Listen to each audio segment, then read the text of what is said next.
Question number 8 exercise 2.4 okay class 9th के लिए। Question number 8 में क्या लिखा है, factorise each of the following. ठीक है, तो यहाँ पर सुटेबल आइडेंटिटीज यूज होगी, देन उसके बाद इसके फैक्टर्स होंगे। ओके, जैसे कि यहाँ पर क्या है, क्यूब है, तो क्यूब की आइडेंटिटी यूज होगी। कौन सी वाली, मतलब कि ए प्लस बी का होल क्यूब, जो कि क्या होता है, ए का क्यूब प्लस बी का cube plus 3a square B plus 3ab का स्क्वायर। तो यहाँ पर हमारा आ जाएगा ये आइडेंटिटी। ओके, अब इसके अकॉर्डिंग चलेंगे। तो सबसे पहले हमें क्या निकालना है, जैसे यहाँ पर a का क्यूब है, तो a का क्यूब हम इसको देखेंगे कि यहाँ पर a क्या होगा।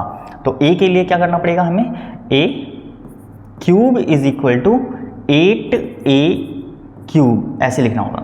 अब इसको इक्वेट करो, अब इसको होल क्यूब बनाओ। Whole cube means a is equal to, यहाँ पर हमारा आ जाएगा 2a का होल क्यूब। तो इससे ये खत्म, तो a हमें पता चल गया वो कितना होगा, 2a होगा, ये a की वैल्यू। ओके, अब इसी तरीके से b देखते हैं। b क्या है, b तो b ही दिख रहा है सीधा सीधा, तो b का cube is equal to b का क्यूब। तो इससे ये खत्म, तो b is equal to b ही रहेगा, तो मतलब b हमारा यही आ जाएगा। ओके, अब यहाँ पर हम इस फॉर्मूले के अकॉर्डिंग इसको सॉल्व करेंगे। तो यहाँ पर हमारा आ जाएगा 8a क्यूब जो है उसको हम क्या लिख सकते हैं, 2a का होल क्यूब, फिर प्लस b का भी क्यूब, फिर प्लस फॉर्मूले के अकॉर्डिंग 3a का स्क्वायर मीन्स 2a का होल स्क्वायर इंटू b, फिर प्लस यहाँ पर भी फॉर्मूले के अकॉर्डिंग, तो 3a मीन्स 2a और फिर b का होल स्क्वायर। तो ये हमारा आइडेंटिटी के थ्रू हो गया। अब यहाँ पर हम क्या लिख सकते हैं, इसे लिख सकते हैं 2a प्लस b का होल क्यूब, जिसको हम फैक्टराइज करेंगे तो मतलब कि 2a प्लस b हो जाएगा, और यहाँ पर भी 2a plus b and 2a plus b। तो ये इसका फाइनल आंसर हो जाएगा। ओके, इसी तरीके से अब सेकंड में जो दे रखा है उसमें माइनस दे रखा है, तो यहाँ पर माइनस वाली नेगेटिव वाली आइडेंटिटी यूज होगी, मतलब कि a माइनस बी का whole cube is equal to a का क्यूब माइनस b का cube minus 3a square b, फिर प्लस 3ab का स्क्वायर होगा। ओके, अब यहाँ पर भी अगर हम देखें तो यहाँ पर हमारा a और b वो क्या होगा, देखा जाए तो देखो ये चीज़ और ये चीज़ ये सेम ही होगी। ठीक है, बस यहाँ पर जो b है, b यहाँ पर माइनस का है, तो यहाँ पर हम माइनस का लगा देंगे। ठीक है, क्योंकि यहाँ पर नेगेटिव आ रहा है। ओके, साइन जो है माइनस के हैं, इसलिए b की वैल्यू यहाँ पर क्या हो जाएगी, माइनस की हो जाएगी। तो हमारा ये दोनों क्वेश्चन एक तरीके से सेम ही है, दोनों एक जैसे ही हैं। ठीक है, तो यहाँ पर हमारा क्या हो जाएगा, इक्वल में यहाँ पर 8 मतलब कि 2a का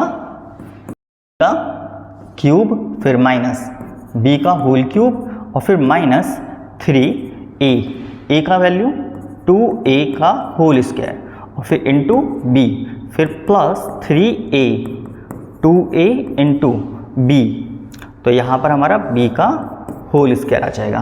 तो यहाँ जो फॉर्मूला बनेगा वो माइनस का बन जाएगा, मतलब कि 2a माइनस ऑफ b का होल क्यूब। अब यहाँ पर जो फैक्टर्स होंगे वो क्या होंगे, 2a माइनस b, फिर अगेन 2a माइनस b और फिर अगेन 2a माइनस b। तो इसी के साथ हमारा फर्स्ट पार्ट और सेकंड पार्ट दोनों कंप्लीट। अब थर्ड पार्ट पे चलेंगे। अब थर्ड पार्ट स्टार्ट करते हैं। थर्ड पार्ट में क्या दे रखा है, यहाँ पर भी माइनस वाली ही आइडेंटिटी यूज होगी, मतलब a माइनस बी का होल क्यूब, जो कि क्या होता है, a का क्यूब माइनस b का cube minus 3a square b plus 3ab का स्क्वायर। ओके, तो यहाँ पर सेम अभी जो हमने सेकंड पार्ट में आइडेंटिटी यूज़ करी थी वही यहाँ पर भी यूज़ होगी। तो यहाँ पर a देखते हैं, a क्या होगा, a का क्यूब इज इक्वल टू कितना है, 27, फर्स्ट प्लेस पे जो है उसको ले लिया। तो यहाँ क्या आ जाएगा, a का क्यूब इज इक्वल टू, ये होता है 3 का क्यूब, क्योंकि 3 इंटू 3 इंटू 3 कितना होता है, 27। तो इसको हम क्या लिख सकते हैं, 3 का क्यूब। इससे ये खत्म, तो a इज इक्वल टू कितना आ जाएगा, 3 हो जाएगा। अब b ढूंढते हैं, b यहाँ पर क्या है, b का क्यूब इज इक्वल टू, यहाँ पर 125 है a का क्यूब। अब यहाँ पर 125 आ रहा है, तो 125 किसका क्यूब होता है, 5 का, 5 into 5 into 5, 3 times multiply of 5, तो यहाँ पे क्या हो जाएगा b cube is equal to 5a का होल क्यूब, क्यूब से क्यूब खत्म, तो b इज इक्वल टू कितना हो गया 5a, तो हमें a और b दोनों पता चल गए। तो यहाँ पर हम फॉर्मूले में अप्लाई करते हैं, देखते हैं क्या आएगा। तो यहाँ पर हो गया हमारा a का क्यूब मीन्स 3 का क्यूब, फिर माइनस b मीन्स 5a का होल क्यूब, फिर माइनस 3, a की बात करें तो मल्टीप्लाई में 3 का स्क्वायर हो जाएगा और मल्टीप्लाई 5a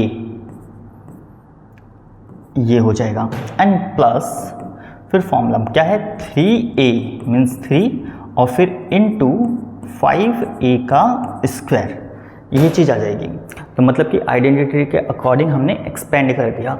अब यहाँ पर ये क्या होगा 3 माइनस ऑफ 5a का होल क्यूब, जिसको हम क्या लिख सकते हैं 3 minus of 5a, again 3 minus of 5a और फिर 3 माइनस ऑफ 5a, तो ये इसका फैक्टर हो जाएगा। अब नेक्स्ट देखते हैं, इसमें भी सेम आइडेंटिटी यूज़ होगी, बस a b हमें फाइंड करना है। तो a b देखते हैं यहाँ पर क्या आएगा, इसके लिए यहाँ करते हैं सॉल्व। तो यहाँ पर क्या हो जाएगा a का cube is equal to 64 a cube, तो यहाँ क्या होगा a cube is equal to 64 जो होता है वो 4 का 3 टाइम्स मल्टीप्लाई होता है, ठीक है, तो 4a का होल क्यूब बन जाएगा। तो इससे से ये खत्म, तो a इज इक्वल टू कितना हो गया 4a। b की बात करें तो यहाँ पर 27 तो हमने अभी करा था जो कि 3 था, है ना, 27b, तो मतलब कि b cube is equal to 27b का क्यूब, तो मतलब कि b इज इक्वल टू ये तो 3b का होल क्यूब हो जाएगा। अब क्यूब से क्यूब खत्म, तो b इज इक्वल टू कितना बचा 3b बचा, तो a और b यहाँ पर पता चल गए। तो यहाँ पर हम क्या करेंगे सेम आइडेंटिटी के अकॉर्डिंग यहाँ पर हमारा आ जाएगा इक्वल में 4a क्यूब माइनस 3b का क्यूब और फिर माइनस 4a का होल स्क्वायर, फिर इंटू 3b, फिर प्लस 3 इंटू 4a और फिर ब्रैकेट में 3b का स्क्वायर, कुछ इस तरीके से। ओके, अब यहाँ पर हमारा हो जाएगा 4a माइनस 3b का होल क्यूब, जिसको हम क्या लिख सकते हैं 4a माइनस 3b, फिर again 4a minus 3b and 4a minus 3b। तो ये हमारा फोर्थ पार्ट भी कंप्लीट। ओके, इन दोनों में सेम आइडेंटिटी का यूज़ हुआ है, तो यहाँ पर भी आप मेंशन कर देना। ओके, अब नेक्स्ट चलते हैं। यहाँ पर भी देखा जाए तो सेम आइडेंटिटी लगेगी माइनस वाली, मतलब कि a माइनस बी का whole cube is equal to a cube b cube minus 3a square b, फिर प्लस 3ab का स्क्वायर।